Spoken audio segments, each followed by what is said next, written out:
go.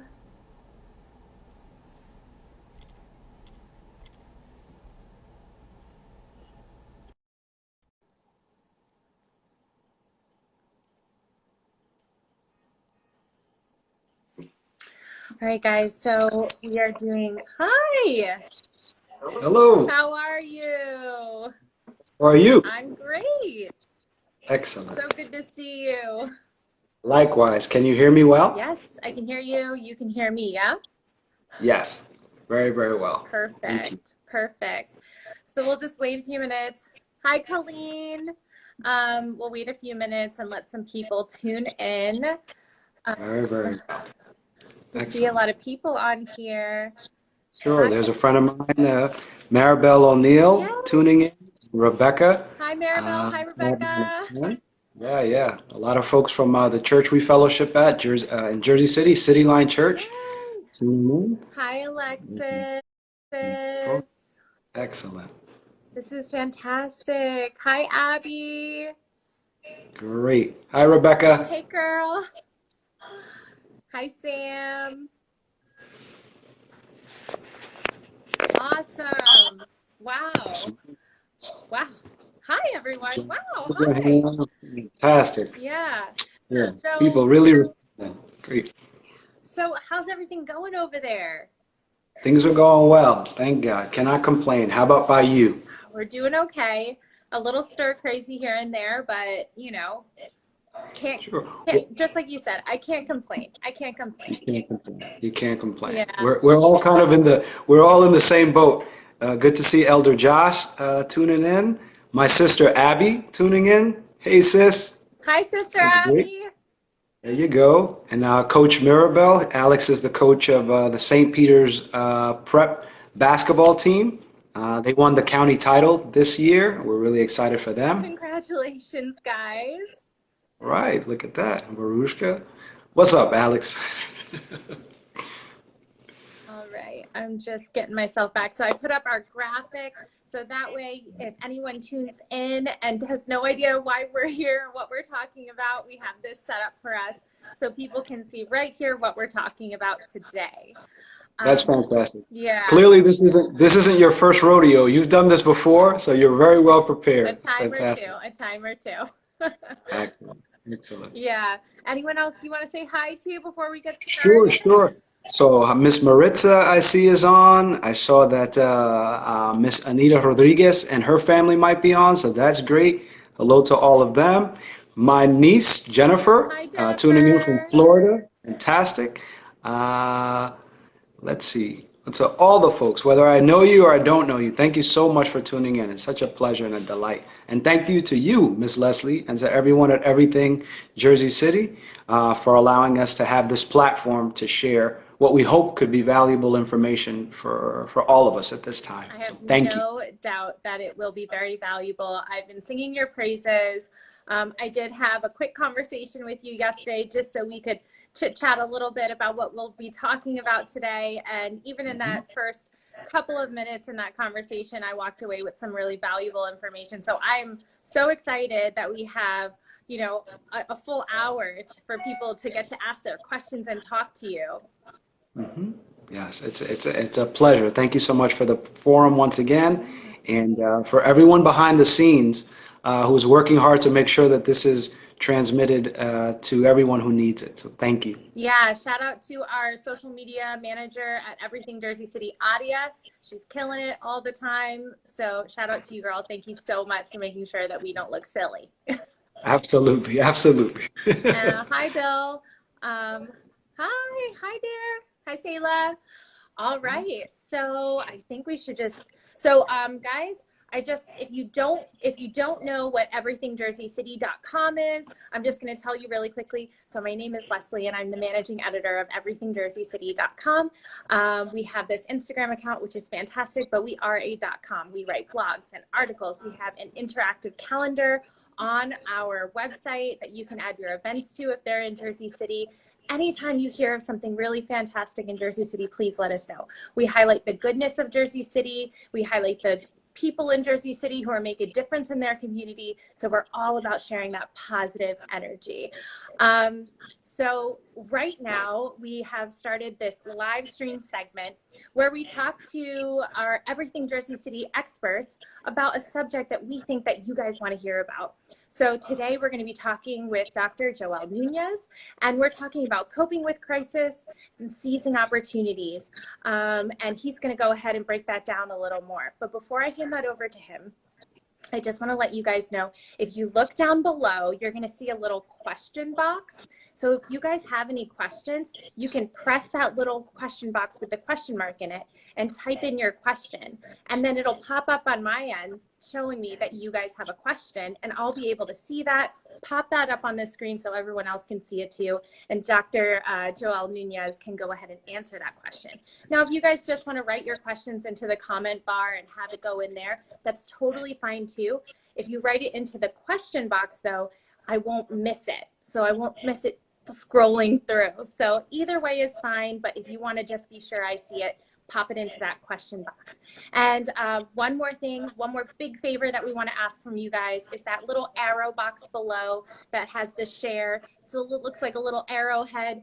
If there's anyone who you think that should be watching this right now, please go ahead and push that little arrow box. Select a couple of friends that you think would really benefit from hearing us talk today. And, you know, we just appreciate that so much. So without further ado, I'd like to introduce our expert today, Dr. Joel Núñez, clinical psychologist here in New Jersey. Why don't you tell us a little bit about yourself? Oh, well, thank you so much again, Miss Leslie, for having me on this forum. The first thing I think that's important to say that I'm very, very proud of is that I was born and raised in Jersey City, educated there, and I still have a big presence in the city. So my family and I fellowship at a local church, the City Line Church of Jersey City, and there's a lot of people who have tuned in from our fellowship, and I just love the city so much, and it's just a core part of who I am and who my family is as well. And we practice in Hudson County. Our practice is found in Bayonne, the town right next over, and we see a lot of people directly from Jersey City, from Hudson County, and because of the wonders of telemental health, we're seeing people from all over the country, and in some cases even internationally. So it's really a pleasure to be able to give back to the city that is giving me so much. Yeah. Yeah, so that's the first thing that I would say. Yeah. Thank absolutely. you. And what exactly, so in your practice, what exactly are the things that you like to teach people or talk to people about? Do you have any kind of specialty or? Sure. So really, we try to sort of create therapies that match the people to come to see us, right? So as a clinical psychologist, I've been trained to be able to assess, diagnose, and treat clinical pathology, psychopathology, illnesses, depression, anxiety, personality disorders, and challenges in living. But my perspective is, and I know it's one that's shared by a lot of psychologists as well, is that we really want to create an innovative therapy essentially for every person who comes in through the door, right? That we're not treating conditions, we're treating people. And depression in 100 people can look very differently in each one of them based on their set of experiences, their cultural backgrounds, their strengths, their less developed areas. And so it really requires us to try and fit a round peg into a round hole rather than into a square peg and saying, okay, we've got to make this therapy work for you by hook or by crook. We don't want to do that. So so answering the question, kind of what therapy looks like or what our specialties are, really is a very, very broad one that we answer as simply as possible by saying it really depends, right? It depends who the person is, who the couple is, who the family or the group is, and what are the troubles or the problem areas that they have. In some cases, where are they doing well and they want to do better, right? So we get an increasing amount of people, not nearly enough as we'd like, but we get an increasing number of people who are doing well in their marriage, but they're coming because they want to get to a next level. And that's fantastic. Oh, Absolutely. I guess therapy doesn't just need to be to solve a problem, but also to evolve. Yeah. Absolutely, to evolve, to grow, to optimize our functioning, right? And to find meaning in our life. And that's what it's about. And so we really value that. And at the same time, we also value the courage that it takes for someone to come in who is experiencing some grave challenge in their living, to form a relationship with someone that, in often case, they don't even know, Mm-hmm. and to be willing to take that journey. Therapy very much is a journey that two parties are willing to take, and the landscape of that journey is inside, right? Mm-hmm. It's an internal one, and it's a privilege each time to be able to do it. And I am amazed again and again at the courage and the persistence that it takes for individuals and couples and families and groups to come and get the help that they need when they need it. Mm, absolutely. So guys, I just wanted to, I know we have some more people tuning in. So just a reminder, if you guys have some questions, you can just pop them into that little question bar down below. It has a little question mark on it. If you click that button, you can write a question and it notifies me that you have a question and I can go ahead and put that up. So to start off, guys, we're going to be talking about coping with crisis, which we can all identify with right now. We're going to talk about how we're adapting to this new normal, whether it's being at home with your children right now 24/7, working from home, going to school from home. We're going to talk about identifying how you can thrive. And I think that's a really interesting subject that we can talk about, that I personally thought was really interesting that we talked about yesterday, and the power of perspective. So we do have a couple questions, so I'm going to go ahead and pop the first question up, okay? Sure. All right.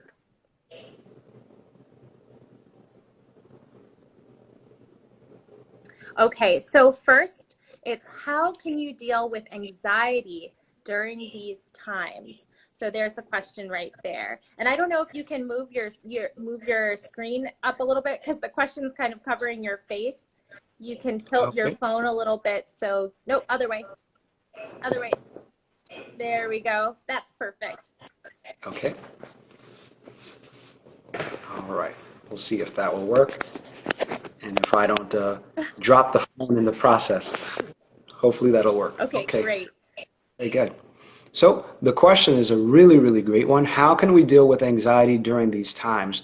And I think it might be helpful to take a step back and talk about not just what anxiety or depression or any other form of suffering is, but really what its polar opposite is. And the polar opposite of any form of suffering is mental health.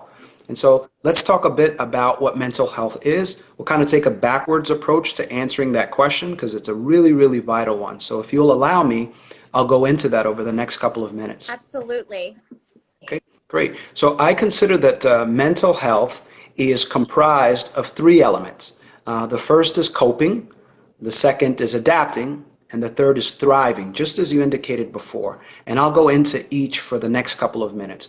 So coping really has to do with our ability to be able to confront head on the challenges and obstacles that we face, right? Mm-hmm. It's just living. To live is to face difficulties, Mm-hmm. setbacks, in some cases, disappointments, traumas, difficult experiences. Our ability to be able to confront those head on rather than to try to avoid them, evade them, outsource them to somebody else, that really is our means of coping. Now, coping isn't a sort of a box that you can check. Yes, I cope well. No, I don't cope well. Coping is a continuum. And by that I mean it's a line from two extremes. One extreme might be I cope exceptionally poorly with life's challenges when they come. The other extreme is I tend to do very, very well confronting all manner of crises and difficulties when they come. Mm-hmm. What's interesting is that hopefully you have found this for yourself. I've certainly found it, and people who are tuning in might agree. Our ability to cope isn't static. It varies from time to time. It can vary within the course of a month. It can vary within the course of a week. It can even vary within the course of a day. So for example, if on a Monday you've had a great weekend and you're charged and you're ready to face all the challenges that work has for you, you feel that way about 7:30 in the morning. And then somehow 12 o'clock in the afternoon comes and you feel completely run down, burnt out. Yeah. And you wonder to yourself, well, how could that happen? So if mental health and coping were a category, sort of a distinction, yes or no, bipolar in that manner, Mm-hmm. can happen. But if it's a continuum, it could happen. And in fact, that's the way that it occurs. So coping can vary, but it has to do with our capacity. How capable are we to be able to deal with stressors when they come, Mm-hmm. right? So Mm-hmm. coping.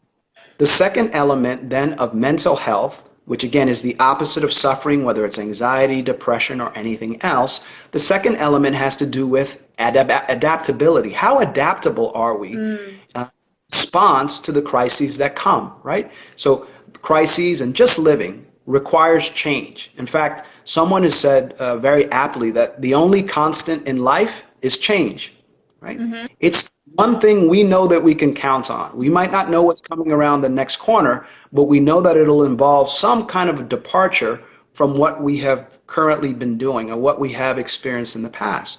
So adaptability has to do with our capacity to respond in a nimble fashion, in a flexible fashion, to the changes that crises can bring. Mm-hmm. And you notice in nature, essentially everything that has been created yields to change. Trees yield to change. The Grand Canyon, I've never been, I hope to be one day. I don't know if you've ever gone, Leslie, I've is seen it. you've seen it, right? So yeah, we've all kind of seen it. I'd like to see it a lot closer one day. But when you understand it more, you realize that over a period of millions of years, that canyon has been formed by yielding to the pressure of water, Mm-hmm. right? Everything in nature yields to change and to pressure or crisis. The only being that tends to be resistant and reluctant to change is us, Right. right? So change comes and we try to avoid it. We try to evade it. We try to outsource it. We try to drink pain away. We try to get into relationships to take pain away. But it's not a legitimate means of dealing with change. What is adaptation. Right? Mm-hmm. We have to be willing to change. That too, like coping, exists on a continuum. Some of us are very nimble and flexible. Others of us tend to be very rigid and sclerotic. Mm-hmm. Like it becomes very difficult to change. That's going to determine our outcomes. That's going to determine our mental health. And then the third element after coping and adapting has to do with thriving. And thriving really is the net result of our coping and adaptation.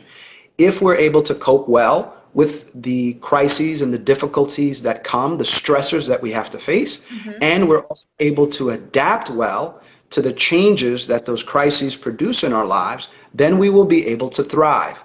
And thriving has to do with emerging out the other side of crises or stressors in what quality?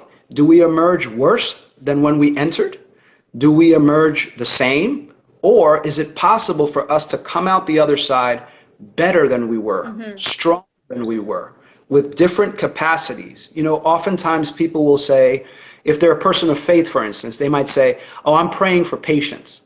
And I might respond to that and say, well, be careful with what you pray for, because what you're really asking for is to be placed in circumstances where patience is required from you so that it can be extracted from you, Mm-hmm. right? And that's a painful process, right? If you have said, I'm not a patient person, and now I have to deal with a stepchild or a colleague at work sometimes who's really testing my patience, well, what that means is we are now being asked to stretch ourselves so that those virtues that we all long to have can begin to emerge. And that's possible through crisis, Mm-hmm. through suffering. So it's, in a sense, the gift of suffering and circumstances that are difficult. They give us the possibility to develop patience and courage and persistence and resilience, all of those things. And so that really comprises the tripartite understanding of what mental health is. And then it lends itself to saying, okay, how do we build it? If I don't have it, how can I optimize that? And if I do have it, how can I take it to the next level? I kind of feel like it's like the phoenix coming from the ashes. Like you have to go through something to kind of appreciate, like, you know what I mean? Maybe you have to go through a breakup to appreciate what the next person is going to bring into your life kind of situation. Sure, absolutely. And I think we've all experienced that to be the case, even the way our educational system works, right? You can't go to the sixth grade until you've completed all of the challenges in the first grade and the second and the third and the fourth. It's just the way that life happens. Mm-hmm. And so it is with our spiritual growth, with our emotional growth, with our cognitive growth. You kind of have to go through these tests and these trials. Now, to be sure, there are some tests and trials that come into our life that ought not come into our life. I'm thinking of people who have experienced trauma or neglect or any circumstance. In some cases, people have been assaulted, right? You didn't ask for that. And it may not be your fault, whatever it was that happened. In fact, in many of those cases, it wasn't your fault. It was a complete accident of space and time. You shouldn't have been where you were, Mm-hmm. and it was unfortunate that it happened. However, even if it wasn't our fault what happened to us yesterday, what we do with it today does become our responsibility, right? The manner in which we choose to cope with, adapt, and will determine ultimately if we will thrive and grow as a result of what has happened. Right. Yeah. So I have another question here for you. Let's see here. So this one says, how do you suggest we remain motivated with such uncertainty for the future? Yeah, this is a great question. How do we suggest that we remain motivated with such uncertainty for the future? The reality is, as we've now become so accustomed to hearing over and over this phrase, we are living in unprecedented times, right? Within any of our lifetimes, no one can remember a time like this, where literally from day to day, our movement, physical movement, is being restricted. It almost feels like this pressure is being exerted on us from all sides, right? And so that creates a sense of distress and a sense of impairment. So distress that can take the form of anxiety or depression, just feeling ill at ease. It can stir in us feelings of irritability, anger, rage, despondency, any term that we can think of that describes a form of despair, a form of suffering. And it also can create impairment in our functioning, right? Mm-hmm. So as many people who I'm seeing now in therapy or friends that I'm having conversations with will confide in me and say, I'm really having a hard time being as productive as I typically was, Mm-hmm. right? Mm-hmm. Yeah. Or I'm finding that although I love my spouse so much and I love my children, boy, we're starting to really get on each other's nerves Yeah. in a way Yeah. that we didn't before, right? So the first thing is to admit that that's the case, right? We don't have to have a facade and a veneer that everything is perfect in our home, because right now, all of that is not really important. Mm-hmm.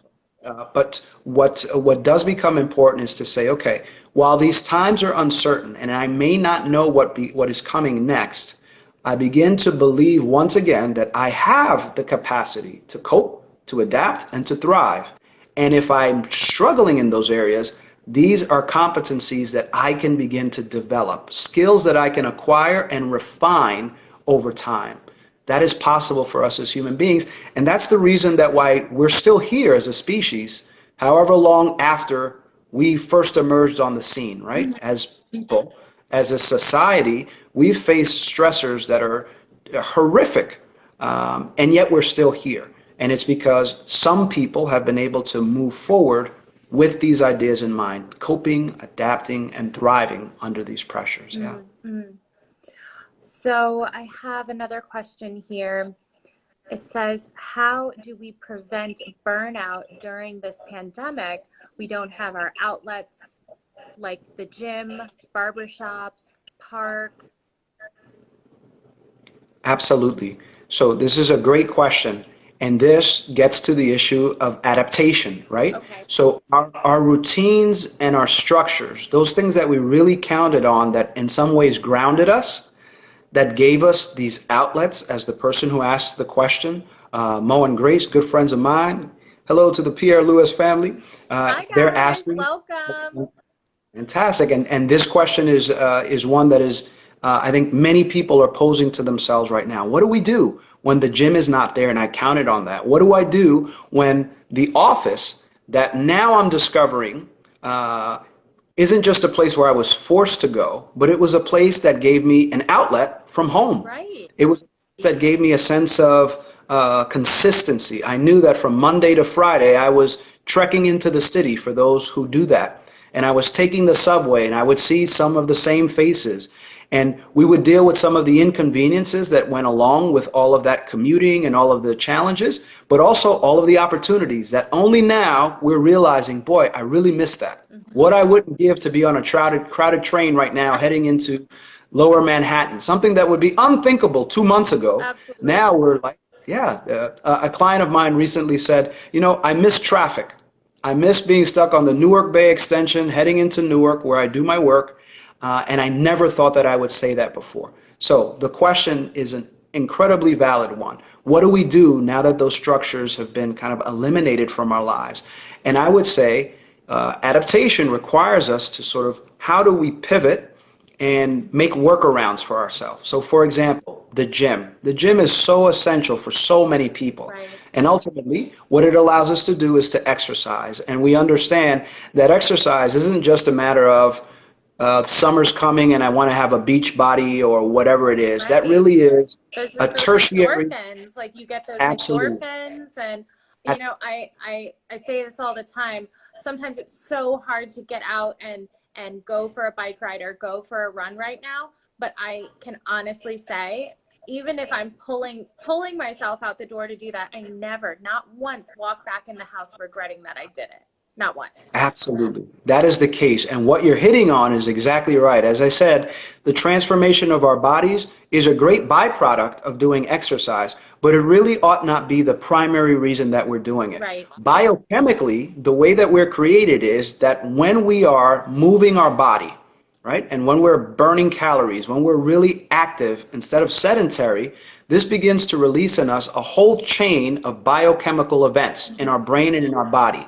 So dopamine and serotonin begin to be expressed in us. And these are our mood regulating emotions or our neurotransmitters and hormones. Right. And so they're like natural antidepressants and natural anti-anxiety medication that doesn't cost us anything and doesn't give us any side effects, right? Any medication that we're able to synthesize always costs some sort of price and always produces side effects. Right. But our body has been created in such a way that it can give us that flow and allowing us to regulate our emotions. So it's really, really vital. And it's the reason why, as you say, even if you have to drag yourself out the door, when you come back home, you feel revitalized, energized, you feel good, even if you can't sort of articulate why. Hopefully now you can. Yeah. It's a flood of dopamine and a flood of serotonin, which regulate our emotions. It's endorphins, which are nature's natural painkillers.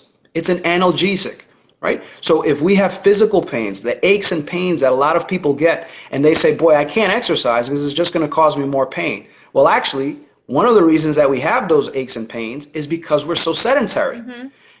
And we aren't releasing the natural flow of endorphins that our body will give us that are only activated when we're moving energetically, right? Whether it's we're running, we're taking a brisk walk. And so now, going back to the question, what do we do if those spaces are limited for us now? Thankfully, you can take that bike ride and a long walk, but there's some people who really might be sequestered in their home, depending on where it is that they live, and might not have access to an outdoor space. Thankfully, there is so much exercise that we can do within our homes and within a limited space, within a 5x9 space. There's so much that we can do. You can head on YouTube and find calisthenic exercises that can be done. I'm not a paid sort of member of this forum, but I'll mention, just for example, there's a program called Freeletics that I think originated in Europe. And people are doing it. It takes 15 to 25 minutes per session. And it really helps to activate you. By the time you're done with the workout, you're sweating a great deal, which sounds nasty, but it's exactly what we need to be doing. Exactly. And it doesn't, and it doesn't require you detoxing on every level. And I also want to mention that, you know, guys, my Jersey City people, you know, we really do need to support our local businesses, and those gyms that are closed. So many of these gyms are offering online live streaming, Yeah. Instagram, YouTube videos, website videos, where you can log in, and they're doing yoga classes and gym classes and all of these things. And some of them are absolutely free. They're just doing it to get you moving. So please, you know, I know that we just recently wrote an article on Everything Jersey City, letting people know some places that are offering these classes. So that's another way to stay in your home, be quarantined, and take some of these live streaming classes that I've been seeing all over. Absolutely. I think that's so important. And I want to give a shout out, as you are doing, to all those folks who are running gyms and yoga studios and meditation studios, whatever it is. I think that they are the unsung heroes of the healthcare continuum and system of care, right? Because in so many ways, they prevent, if we take them seriously, they prevent our need to have to go to the doctor. Absolutely. So one of the benefits of doing exercise, in addition to regulating our mood and the natural painkillers, is that they actually support and enhance our immune function. Isn't that exactly what we all need right now, Absolutely. right? When we're so afraid of being infected and the contagion that exists in the air. Well, if I could give you a medication that can help to support your immune function, people would take it in droves, and we have it. It's exercise, which you can do safely and comfortably from your home, depending on what your ability level is. You don't have to be sort of trying to be the next guru of sports. If that's not who you are, you can do it at a level that works for you. You don't have For to be a example, professional athlete. But you, absolutely. yeah, it's all about, you know, cleaning the inside and making yourself feel good on the inside too. It's not just about physical appearance. Absolutely. That's really, really important. I don't know if we have another question ready to go, or I can mention something about the power of perspective. You let me know, Let me Leslie. You take a run the look and show. see if any of our questions will lead you there.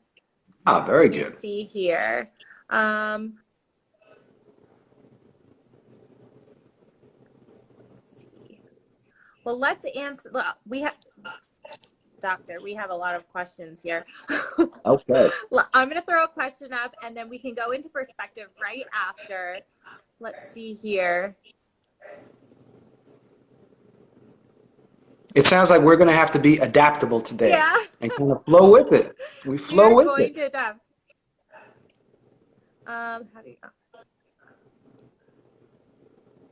Well, here's a question that hopefully we can answer kind of tightly and quickly, and then we can go into the perspective. So, what are some strategies to help get back to a normal sleep schedule if it has been broken during this quarantine?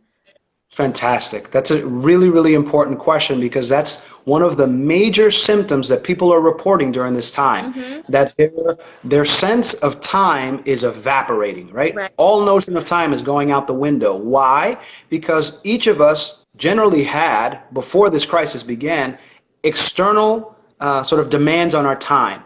You know you had to be in bed by a certain time because you know you had to be up by 4:30 in the morning in order to catch the train by 6 to be at your job, right? Well, now that no longer is the case. And so what people are naturally sort of allowing themselves to do is to slough off and say, well, I don't have to be up at 4:30 because I don't have a job to be at till 6. So I'm just going to get up at 8:30 or 9:30 or 12. Right. So that means that I'm going to binge on Netflix till 4:30 in the morning.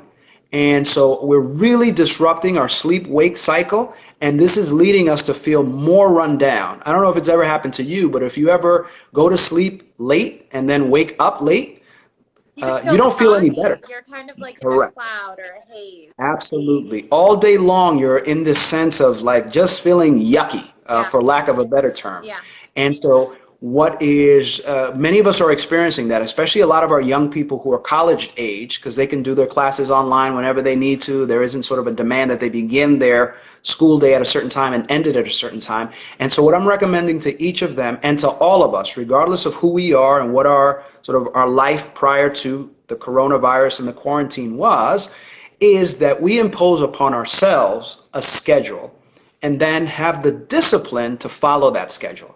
So even though I might not have anybody to see outside of the home, I should still get up in the morning, follow a routine, shower, get myself ready, have my coffee if I'm a coffee drinker, a tea if I do tea, pray if I pray, meditate if I meditate, and then start my day, right? And this is really important. And within that time, we should also eat at regular intervals.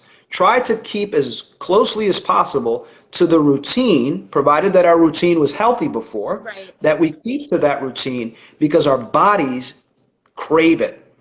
It's not the same as saying that our bodies like it, but our bodies function best, and our emotional health, our spiritual health functions best when there is a structure and a routine that we can follow, right? That's why we impose routines and structures on our children, right? Our Right. children don't like going to sleep at a certain time and they can throw a tantrum, but we understand as their parents or aunts and uncles that it's really best for them and their developing bodies. Well, it's best for all of us because our bodies and our brains continue to develop until the day that we die.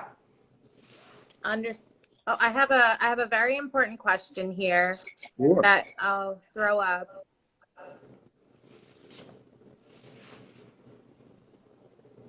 This must be a friend of yours.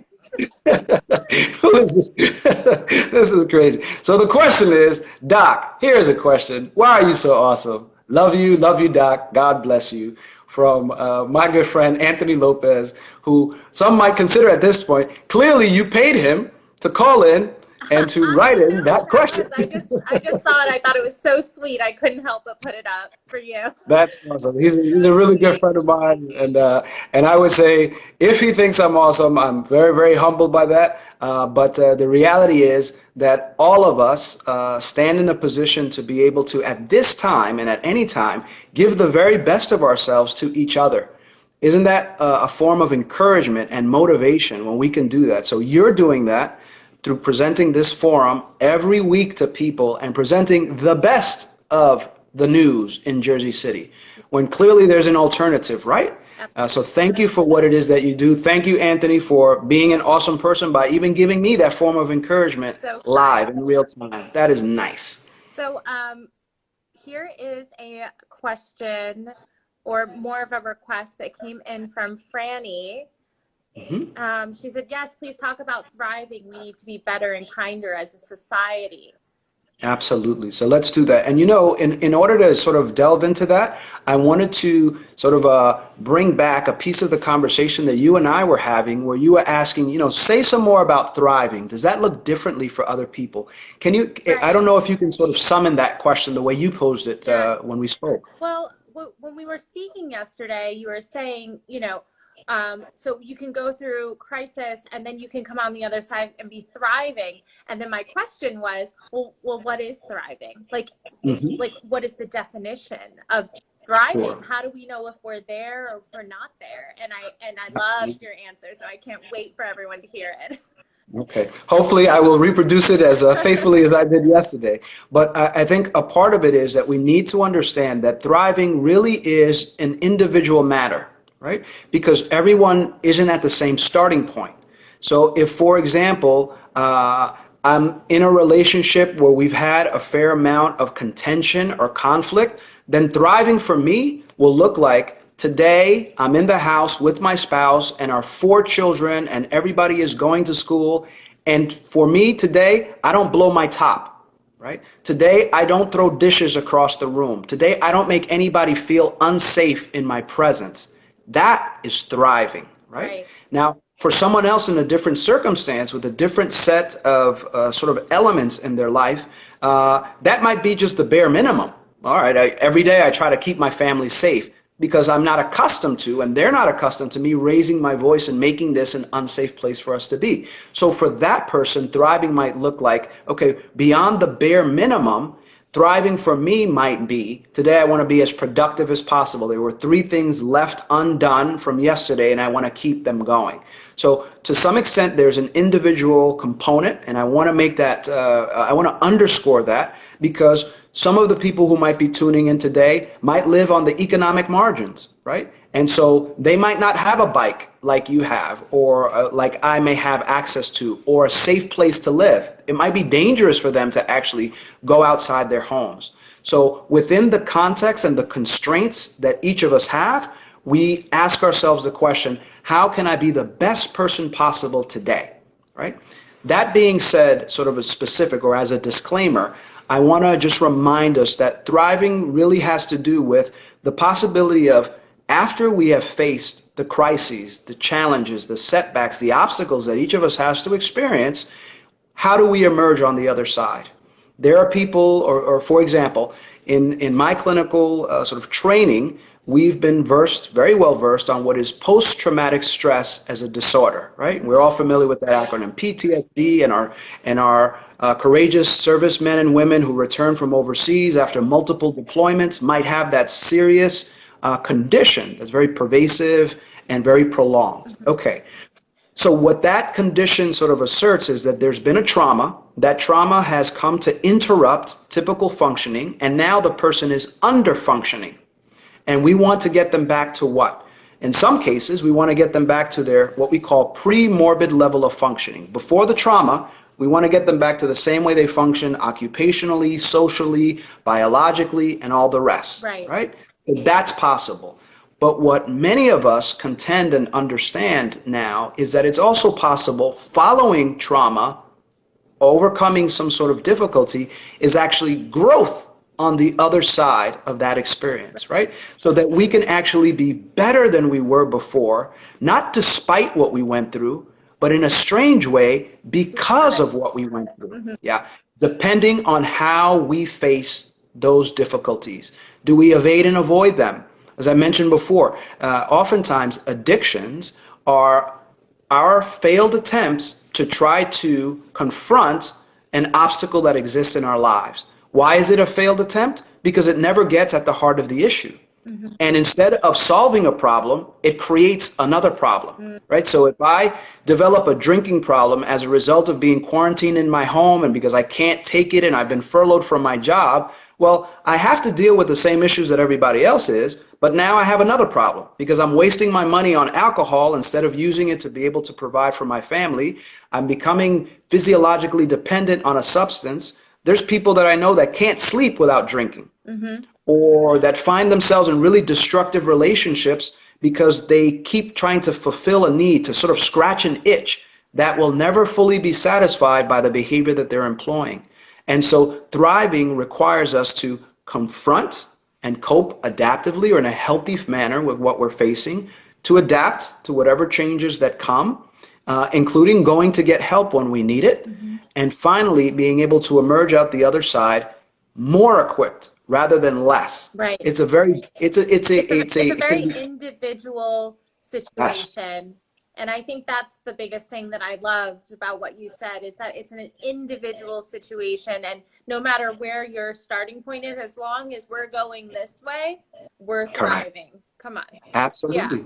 Absolutely. So yeah. I wanted to let you know, we have about 15 minutes left. I know you wanted to talk about perspective. So if we can talk about that for, a few minutes, and then also if anybody has more questions for you, you can let people know how they can reach out to you, and get in contact with you.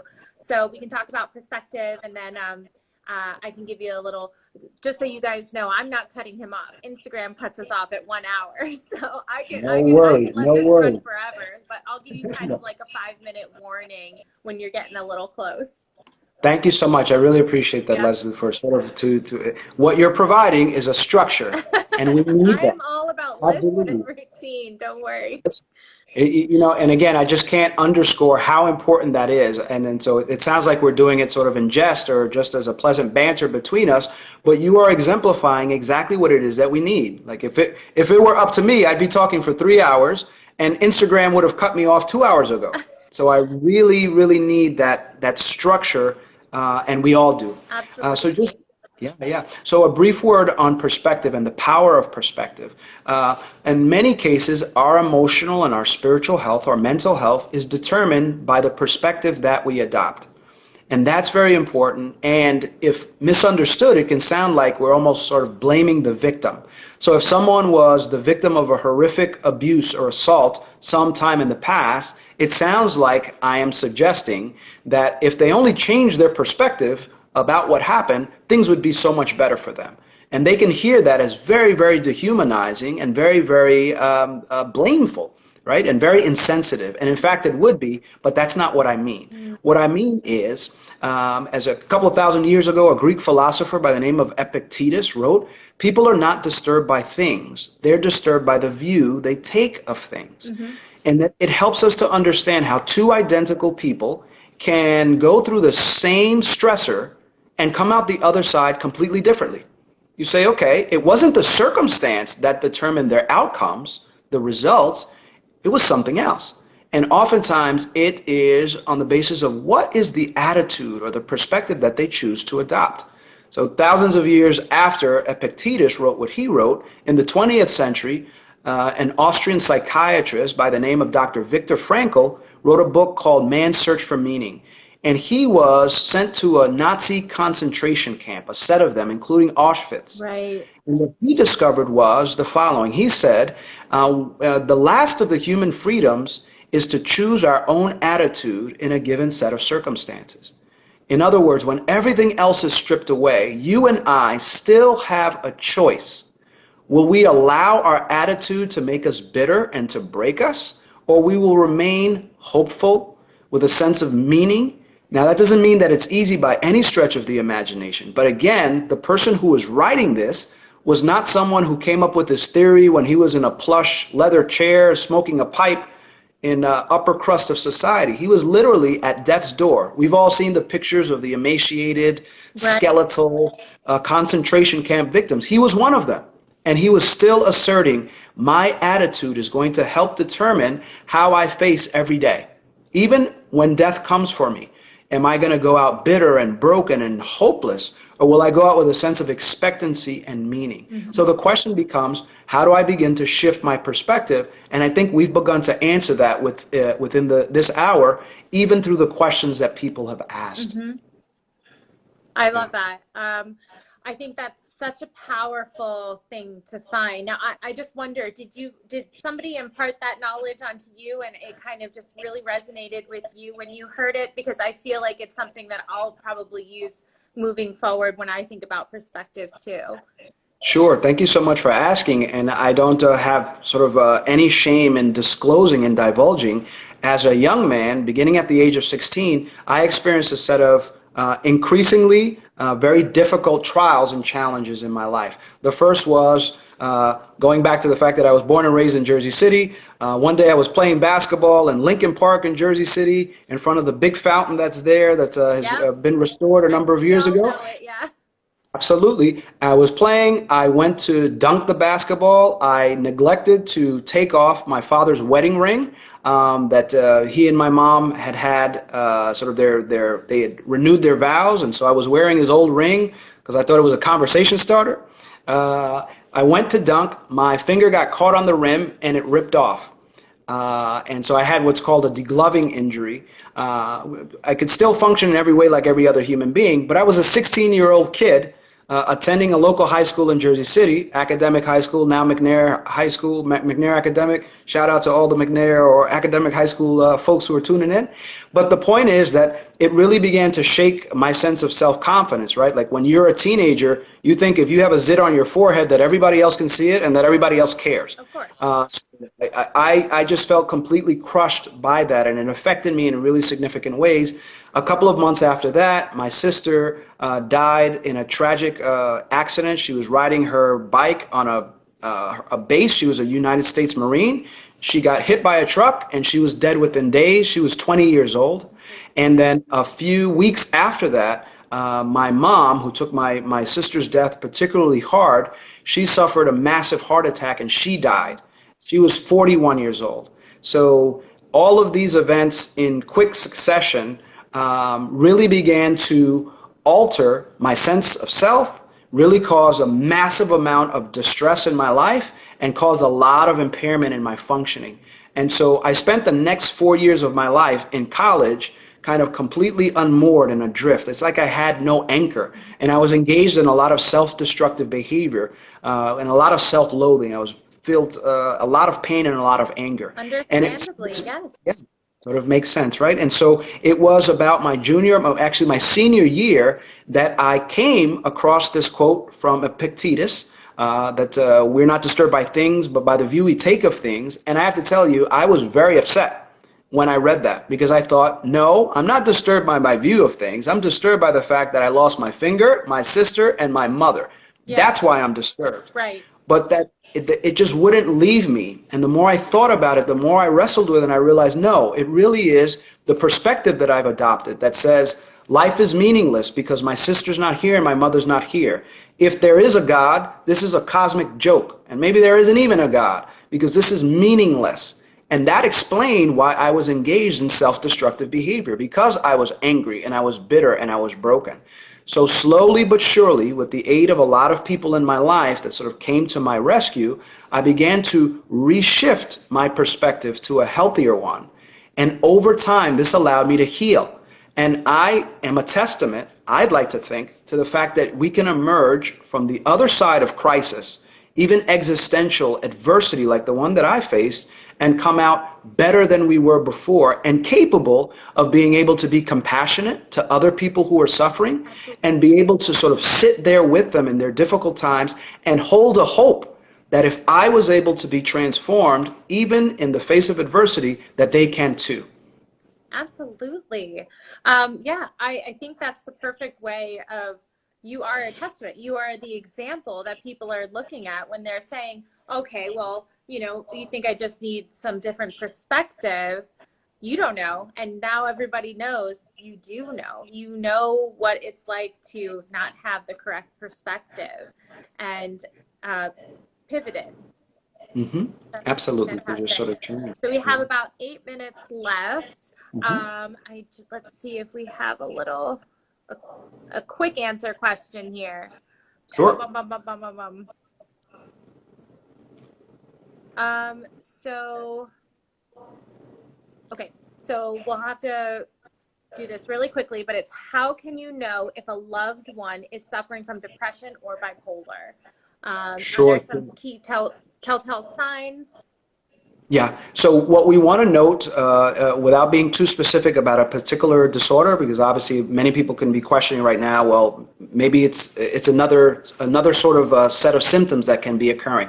What we want to note first and foremost is the person's behavior a departure from what is their norm, Right, right? right. So if a generally outgoing person suddenly is becoming very, very reclusive, not just because the sort of the quarantine We're demands that all we stay reclusive indoors. right now. We're all reclusive right now. Yeah. But really that the person says, no, I don't want to eat today. I don't want to answer the phone. I don't want to get on that Zoom call with my loved ones. I just want to stay away from, I just want to stay in bed all day and just listen to the news about the latest toll of how many are sick and how many people died. Well, then we start to be concerned that we're heading into a dangerous direction, right? And we don't have to worry about diagnosing that person. It's okay. All you have to be is a concerned loved one that says, whatever this is, whatever the name of it is, I know that my loved one needs help at this point. And thankfully, as we talked about before, all of the advents and the innovations that folks who own gyms and people in healthcare are using, now we're able to use telemental health. So you can reach out to psychologists, therapists of any kind via the phone, via their websites, and say, hey, I've got a loved one who is suffering. I know that he or she can't leave the home because none of us can right now. Is there some way that you can still make a connection with my loved one and see them during this time? That option exists. It's there for everyone right now. So thank you so much for the question. And please be sensitive to the fact that it doesn't require for you to have to differentiate, is it this disorder or the others? That's up to us. We'll be able to do that. Right. But the important thing is get them in through the door. And in this case, the virtual door. Right. Right? You're That's not right. going to see me in my brick and mortar location, but you can still see me just the way that we're connecting today. Absolutely. And just so you guys know, do you want to let them know your office, where you guys are Sure. located, how they can Mhm. contact you? Sure, sure. So if I and the group of clinicians and our staff that works with us together can be of some service to you, you can reach us first via our website, www.prov, that's P as in Peter, R as in Robert, O, V as in Victory, 205.com.